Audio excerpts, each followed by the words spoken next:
মেয়েরা কেন red flag ছেলেদের পিছনে দৌড়ায়? এখন অনেকেই টাইটেল দেখেই ক্লিক করেছে, সেই জন্য প্রথমে এটা ক্লিয়ার করে দিচ্ছি রেড ফ্ল্যাগ বয় কাকে বলে। রেড ফ্ল্যাগ এরকম একটা ব্যবহার, এরকম একটা নেগেটিভ ক্যারেক্টারকে বলা হয় যে ব্যবহারের কারণে অন্য মানুষ দুঃখ কষ্ট পাচ্ছে। এক্সাম্পল, কেউ তোমাকে ঠকাচ্ছে বা তুমি তার জীবনে থাকার পরেও সে অন্য কারোর সঙ্গে কথা বলছে, তোমার দুজনের রিলেশনশিপ থাকার পরও সে অন্য কথাও মুখ দিচ্ছে, তো সেই মানুষটা রেড ফ্ল্যাগ। আর ঠিক এর অপোজিট হচ্ছে গ্রিন ফ্ল্যাগ। গ্রিন ফ্ল্যাগ তাকে বলা হয় যে সৎ, লয়াল, ইনশর্ট যে খুব ভালো মানুষ। কিন্তু এর পরও কেন মেয়েরা রেড ফ্ল্যাগ ছেলেদের পিছনে দৌড়াচ্ছে? তো এর পিছনে অনেক গভীর একটা সাইকোলজি কাজ করে। কেউ মানো চাই না মানো, কিন্তু এটাই সত্যি। একটা জিনিস, রেড ফ্ল্যাগ ছেলেরা মেয়েদের মন ভেঙে দেয়, কিন্তু তারপরও মেয়েরা তার পিছনে ঘুরছে, কারণ প্লে বয় তার সাইকোলজির সঙ্গে খেলতে জানে। রেড ফ্ল্যাগ বয় তার সাইকোলজির সাথে খেলতে শুরু করে দেয়, যেটার কারণে মেয়েরা তার পিছনেই দৌড়াচ্ছে। তো এরকম কি সাইকোলজিক্যাল ট্রিক তারা ইউজ করে থাকে? তো point number 1, less importance. Red flag বয় যে মেয়ের সঙ্গে রিলেশনে থাকে তাকে অনেক কম ইম্পর্টেন্স দেয়, বেশিরভাগ সময় তাকে ইগনোর করে। এটা তো আমরা বুঝলাম ইগনোর করে, কিন্তু এটাতে কি হয়? ইগনোর করলে কি হয়? একটা কথা সবসময় মনে রাখবে, যেই জিনিসটা আমরা কষ্ট করে পাই সেটার মূল্য অনেক বেশি।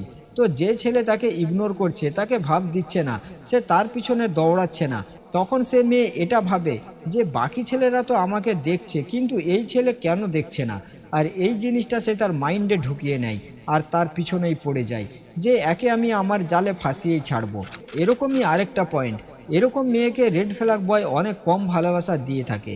যেরকম আমি বললাম, যেই জিনিসটা তুমি মাঝে মধ্যে পাচ্ছ, খুব কম পরিমাণে পাচ্ছ, তার মূল্য তোমার কাছে অনেক বেশি। তো রেড ফ্ল্যাগ বয় কি করে?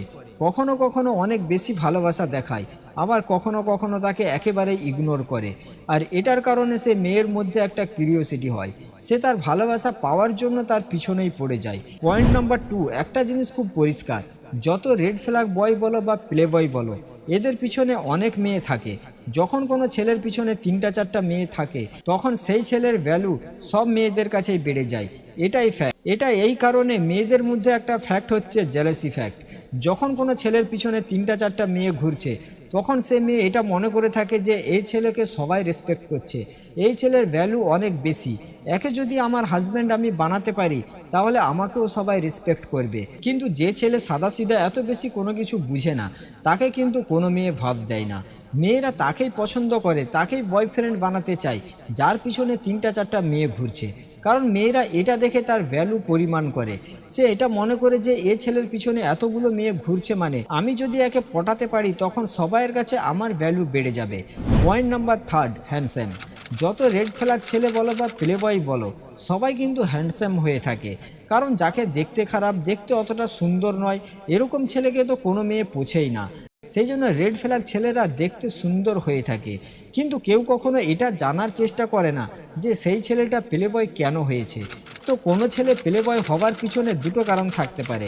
প্রথম কারণ, হয়তো সে তার পাস্টে কোনো মেয়েকে মন থেকে ভালোবেসেছিল, তাকে সে বিয়ে করতেও চাইছিল, তাকে নিয়ে ফিউচারের স্বপ্নও দেখেছিল, কিন্তু সেই মেয়েটা তাকে খুব খারাপভাবেই ঠকিয়ে চলে গেছে, যেটার কারণে সে মনের মধ্যে এটা ভেবে নিয়েছে যে আজকের পর থেকে আর কাউকে মন দেব না, আর কোনো মেয়েকে মন থেকে ভালোবাসবো না, সবাইয়ের সঙ্গে টাইম পাস করব, সবাইকে ইউজ করব, তারপরে তাকে ছেড়ে দেব। এরকম ভাবনার কারণেও ছেলেরা প্লে বয় হয়ে থাকে। দ্বিতীয় কারণ, যে সে ছেলের মধ্যে কোনো ফিলিংস নেই, ভালোবাসা, প্রেম, রিলেশনশিপ এই সব কিছু তার কাছে হচ্ছে একটা খেলনা। সে শুধুমাত্র টাইম পাস করতে জানে। আজকে এ মেয়ের সঙ্গে প্রেম করছে, কালকে অন্য কারোর সঙ্গে, তারপরে আবার অন্য কারোর সঙ্গে, মানে সে শুধুমাত্র সবাইকে ইউজ করে তারপরে তাকে ছেড়ে দেয়। Point number 4, dominance. ছেলেদের মধ্যে শুরু থেকে এই পাওয়ারটা থাকে। ডমিন্যান্স মানে কারোর প্রতি হাবি হয়ে যাওয়া, কাউকে নিজের আয়ত্তে নিয়ে আসা, কাউকে কন্ট্রোল করা। আর মেয়েরা সেই ছেলেকেই হাজব্যান্ড বানাতে চায় যে তাকে কন্ট্রোল করতে পারবে, যে তাকে আয়ত্তে রাখতে পারবে।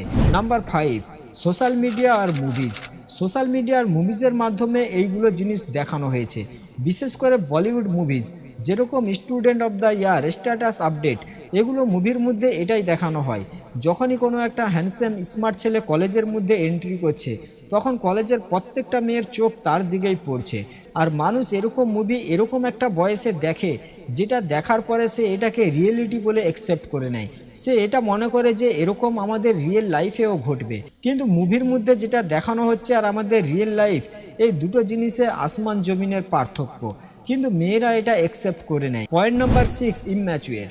বেশিরভাগ অল্প বয়সী মেয়েরা এরকম কাজ করে থাকে।